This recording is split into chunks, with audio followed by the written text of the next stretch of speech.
Abroad जाकर पढ़ने का या सेटल होने का सपना एक ना एक समय में हर किसी ने देखा है, लेकिन अगर हम लोग महामारी के दौर की बात करें, कहीं ना कहीं लॉकडाउन के चलते काफ़ी लोगों का सपना, काफ़ी स्टूडेंट्स का सपना साकार होने से बीच में ज़रूर रुक गया। लेकिन इस समय जहां पर हम लोग मौजूद हैं, जो कि करनाल के सेक्टर 7 में स्थित Shiv Shankar immigration services private limited के ऑफिस में, यानी कि जो कि विनय हरी के साथ जुड़े हुए हैं, यानी कि एक ऐसा ब्रांड नेम जो कि पिछले काफ़ी सालों से सक्सेसफुल वीज़ा रेट सभी अपने क्लाइंट्स को देते हुए आ रही हैं। तो आप लोग चाहे कनाडा जाना चाहें, ऑस्ट्रेलिया जाना चाहें, यूएस जाना चाहें, यूके जाना चाहें, न्यूजीलैंड जाना चाहें, इन सभी कंट्रीज़ में 100% सेटिस्फैक्शन की गारंटी देने वाले विनय हरी, जो कि पिछले काफ़ी समय से करनाल में भी हैं, और इस बार लॉकडाउन के बाद से, यानी कि एक मुश्किल समय के बाद से आप लोगों के लिए कुछ नया और कुछ ऐसा लेकर आए हैं जो एक बार फिर से उन सभी लोगों का सपना साकार करने में मदद कर सकता है, जो कि शायद फाइनेंशियल इश्यूज़ की वजह से या इस लॉकडाउन के बाद काम ना होने की वजह से कहीं ना कहीं रुके हुए रह गए थे, लेकिन अब एक बार फिर से वे अपने सपने को साकार कर सकते हैं। तो क्या कुछ खास विनय हरी आप लोगों के लिए लेकर आए हैं, उनसे खुद हम लोग बातचीत करेंगे। तो आप लोगों से अपील यही रहेगी कि इस वीडियो को जितना ज़्यादा हो सके शेयर ज़रूर कीजिएगा। तो इस समय हम लोग आपको ऑफिस के अंदर की तस्वीरें दिखा रहे हैं, जहां पर आप लोग भी आकर विजिट कर सकते हैं। यानी कि आप लोग अगर Canada, Australia, America, New Zealand, UK कहीं भी जाना चाह रहे थे, तो आप लोगों के लिए विनय हरी, जो कि करनाल के सेक्टर 7 में जिनका ऑफिस स्थित है, वहां पर आकर आप लोग भी विजिट कर सकते हैं। अपने आप में ही काफ़ी अच्छे जो है वीज़ा रेट ज़रूर रहे हैं, 100% सेटिस्फैक्शन की गारंटी जो है ये लोग ज़रूर देते हैं। और इसके बारे में अगर हम लोग गारंटी की बात करें, सेटिस्फैक्शन गारंटी की बात करें, पहले भी करनाल ब्रेकिंग न्यूज़ की टीम ने आप लोगों को दिखाया था किस तरीके से, अगर हम लोग क्लाइंट्स की बात करें जो कि इनके साथ जुड़े हुए हैं, अपने आप ही वो अपने रिव्यूज़ भी इसके बारे में ज़रूर बताते हैं। लेकिन इस समय विनय हरी जी हमारे साथ यहाँ पर मौजूद हैं, हम उन्हीं से एक बार बातचीत करेंगे और आप लोगों से यही अपील रहेगी कि इस वीडियो को ज़्यादा से ज़्यादा शेयर ज़रूर कीजिएगा। सर, सबसे पहले मैं आपका करनाल में स्वागत करना चाहूँगी। सर, लॉकडाउन का समय रहा, सभी को फाइनेंशियल इशूज़ काफ़ी ज़्यादा रहे, काफ़ी लोगों की पढ़ाई बीच में रुक भी गई, अब्रॉड जाने का सपना बीच में रह गया। तो क्या कुछ आप नया इस बार लेकर आए हैं, क्या कुछ खास लेकर आए हैं जिससे कि लोगों का वो सपना साकार हो सकता है, क्या बताना चाहेंगे? देखिए, लॉकडाउन के अंदर लोगों की नौकरियां चले गई, तनख्वाहें कम हो गई, कारोबार बंद हो गए। ये सारी चीज़ों का ओवरसीज एजुकेशन के ऊपर भी बहुत फर्क पड़ा। जिन कॉलेजों में हम लोग बच्चे पढ़ने के लिए भेजते हैं, कॉलेजों का भी कारोबार होता है, हर साल 5-10 हज़ार बच्चा हम लोग भेजते हैं। जिन कॉलेजेस के अंदर भेजते हैं, उन्हीं कॉलेजेस के साथ बात की गई कि आज लोगों के पास पैसा नहीं है, सबसे बड़ी समस्या पैसे की है, तो हमें कम फीस पे बच्चों को बाहर भेजना है। जो कनाडा के अंदर पढ़ने की फ़ीस 15,000, 18,000, 20,000 डॉलर होती थी, उसको हमने कम करके 5,000 डॉलर कर दिया, जो 2.5 लाख रुपये बनता है। आज कोई भी गरीब परिवार का बच्चा है, अगर उसको कनाडा जाना है, वो सिर्फ 2.5 लाख रुपये में कनाडा जा सकता है। ये कॉलेजेस स्कॉलरशिप दे रहे हैं, ड्यूरिंग द कोविड दे रहे हैं। उन बच्चों को स्कॉलरशिप दी जा रही है जिन बच्चों के आइल्स के अंदर 6 बैंड है। कोई भी बच्चा जिसके 6 बैंड आइल्स में है, उसको कनाडा जाना होता था, उसका कम से कम 20 लाख रुपए खर्चा आता था। आज ये काम 2.5 लाख रुपए में किया जा रहा है।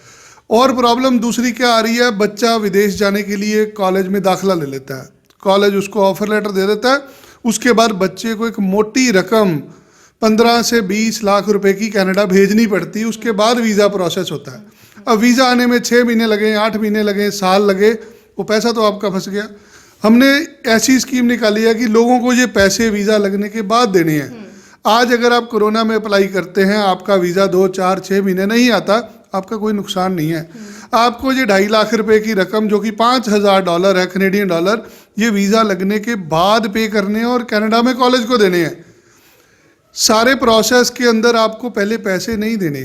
जब आपसे पहले फ़ीस ले ली जाती है, फ़ीस डॉलरों में ली जाती है, अगर को डॉलर का रेट कम हो जाता है तो प्रॉब्लम आती है।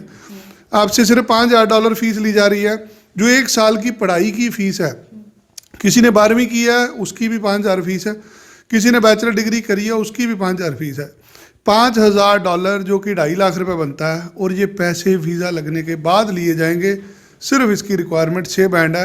ये इसलिए शुरू किया गया था जो गरीब लोग हैं, जिनके पास पैसों की प्रॉब्लम है, वो भी अपना विदेश जाने का सपना साकार कर सके। तो आप लोग देख सकते हैं 100% फीस जो है वो आप लोगों से वीज़ा लगने के बाद ली जाएगी, यानी कि आप लोग ट्रस्ट की अगर हम बात करें, कहीं ना कहीं वो मेंटेन करने के लिए शुरुआत से ही अगर हम बात करें, विनय हरी जी जो कि शुरुआत से जिनका यही कहना है कि एक जो क्लाइंट और डीलर का एक रिलेशनशिप होना चाहिए, जो इमिग्रेशन एजेंट का रिलेशनशिप होना चाहिए, वो कहीं ना कहीं ट्रांसपेरेंट जरूर होना चाहिए, लॉयल होना चाहिए, ट्रस्ट होना चाहिए, और उसी को बरकरार रखने के लिए 100% फीस वीजा के बाद ली जा रही है। लेकिन एक बार फिर से सर मैं आपसे ये जानना चाहूंगी, क्यों लोग जो हैं आपके साथ जुड़े या आप पर ट्रस्ट करें, क्या कुछ खास आप अपने बारे में बताना कॉल है कि जो गरीब आदमी है वो भी अपना काम अच्छे से चला ले। मैं ये बिजनेस पिछले 12 साल से कर रहा हूँ, कुछ भी नहीं था मेरे पास, आज मेरे पास जो भी है वो सारा कुछ लोगों का दिया हुआ है। मैं इसको अपनी एक सुविधा दे रहा हूँ अपनी तरफ से, ताकि जो लोगों के पास पैसे का अभाव है वो लोग बाहर जा सके। किसी के घर में पौधा लगाने की आज बारी है, जिन लोगों ने हमारी खुशियाँ पूरी करी हैं, आज हम भी उनके बच्चों के लिए कुछ कर पाएँ। बच्चा टोरंटो जाना चाहता है, बच्चा वैंकूवर जाना चाहता है, कनाडा के किसी भी हिस्से में जाना चाहता है, हम उसको कम से कम पैसों में भेजेंगे। ये टाइम है जब हम सबको मिल के अपनी कम्युनिटी को सपोर्ट करना है। ये समय पैसे कमाने का नहीं है, ये समय है ताकि जो किसी को सपोर्ट कर सके। आज बच्चों का रुझान बाहर जाके पढ़ने का है, कारोबार हमारे वैसे ठप पड़े हैं, आज की डेट में रोजगार की कोई सुविधाएं नहीं है। सरकार से हम नौकरियों की डिमांड कर रहे हैं, सरकार पहले वैक्सीन पे काम कर रही है। इस विषय में आज अगर बच्चा विदेश में जाता है तो अच्छी रोटी खा लेगा, अपने माँ बाप को भी दवाई दे देगा, और कम पैसों पे भेज रहा हूँ मैं सर। मेरा एक ही उद्देश्य है कि जो बच्चा नहीं जा पा रहा ना पैसे की वजह से, वो बच्चा जरूर मेरे पास आए, मैं उस बच्चे को भेजने की जिम्मेदारी लूँगा। तो अगर आपको किसी भी तरीके से कोई भी फाइनेंशियल इश्यूज आप लोग फेस कर रहे थे तो उसके बारे में भी आप लोगों को फिलहाल इस समय सोचने की जरूरत नहीं है। एक बार आकर आप लोग भी जरूर विजिट करिए, करनाल के सेक्टर 7 में विनय हरी जी का जो ऑफिस है वहां पर आकर विजिट करिए। सर, अभी आपने कॉलेज की फीस के बारे में बताया कि जो यूजुअली 15, 18 या $20,000 हुआ करती थी वो अब $5,000 हो चुकी है। क्या कुछ इसके पीछे का कारण है? क्योंकि फीस तो सर कॉलेज को ही देनी है स्टूडेंट्स ने, और कॉलेज ने ही कम करनी है, तो ये फीस कैसे कम हुई? क्या कुछ इसके बारे में हमारे व्यूअर्स को जानना है? जिन कॉलेजों को हम लोग बच्चे भेजते हैं उनका भी ये कारोबार है। एक कॉलेज जिसमें बच्चा पढ़ने के लिए नहीं जा रहा, उसको किराया पड़ रहा है कॉलेज को, उसके भी बहुत सारे खर्चे हैं। आज वो भी कॉलेज चाहता है कि मैं कुछ पैसा ना भी कमाऊं, अपने खर्चे जरूर निकाल लूं। ऊपर से जिन जिन कॉलेजों में हमने बच्चे भेजने शुरू किए, एक एक कॉलेज के मालिक के 4-4 कॉलेज हो गए। आज ज़रूरत थी हमने भी उनको बोला कि हमें कुछ ऐसा ऑफर चाहिए ताकि जो हम अपनी कम्युनिटी में अपने लोगों की सेवा कर सके। कॉलेज ने भी अपने प्राइस कम कर दिया। सारी चीज़ों को देखते हुए हमने ये ऑफ़र निकाला 2.5 लाख रुपए का, ताकि जो एक गरीब परिवार का बच्चा जिसके पास पैसे वो तो चला ही जाएगा, जिसके पैसे नहीं वो इसलिए नहीं घर से निकलता कि मेरे पास कहाँ से आएंगे पैसे। तो मेरी ये सोशल कॉल है आपके चैनल के जरिए लोगों से, जिसके पास पैसे हैं वो नहीं हमारी सर्विस लेना चाहता है ना ले, बट जो एक गरीब परिवार का बच्चा है जिसके पास पैसों की प्रॉब्लम है वो जरूर हमारे साथ संपर्क करे। सर, आप 12 सालों से इस इंडस्ट्री में हैं, एक्सपर्ट भी माना जाता है आपको इस इंडस्ट्री का। अभी कुछ समय पहले सर अगर हम लोग इलीगल तरीके से जो बच्चों को, स्टूडेंट्स को या यूथ को बाहर भेजा जा रहा था, वैसे भी काफ़ी खबरें सामने आ रही थी, तो उसके बारे में क्या कुछ आप जानकारी देना चाहेंगे? क्योंकि लोगों के मन में एक डर ज़रूर बैठ गया है कि हम अगर अपने बच्चे को भेज रहे हैं तो ये सही है या नहीं, या ये सही तरीके से हमारे बच्चे वहाँ पर जा पाएंगे या नहीं, ठीक से रह पाएंगे या नहीं। तो आप उस चीज़ से रिलेट करते हुए अपने बारे में क्या कुछ? मैं इन सारी चीज़ों को कोरोना के साथ रिलेट करूंगा। आज अगर कोरोना में किसी से आपने पैसे लेने थे तो आपको पैसे नहीं मिल रहे। कोरोना में जिसकी भी दुकानदारी थी, दुकानदारी बंद होगी, आप उसके साथ लड़ाई झगड़ा नहीं कर सकते। ऐसे में अगर आपने अपने बच्चे को बाहर भेजने के लिए किसी को पैसे दे दिए और कल वो कॉलेज बैंकरप्ट हो जाता है या वो दुकान बंद हो जाती है, तो आपको पैसे कौन वापस करेगा? अगर आप धोखाधड़ी से बचना चाहते हैं, पैसे बाद में दीजिए। जो लोग आपसे पहले मोटी रकम मांगते हैं, लाओ 12 लाख 15 लाख 20 लाख दे दो, वो तो पैसा लेके चला जाएगा, उसका तो मकसद सॉल्व हो गया। जब मैं पैसे बाद में ले रहा हूँ, कौन सा कॉलेज, कौन सा एजेंट है मुझे बताइए पूरे हरियाणा में जो बोले मैं पैसे बाद में ले लूँगा? आपको कोई एक भी आदमी मिलता है जो कहता है मैं पैसे बाद में ले लूँगा? उसके साथ सपोर्ट कीजिए, वो आपका वीज़ा लगवाना चाहता है। जो लोग पहले पैसा ले रहे हैं उनका मकसद आपके पैसे को हजम करना है। वहाँ पे ठगी की शुरुआत होगी जहाँ पैसे हैं।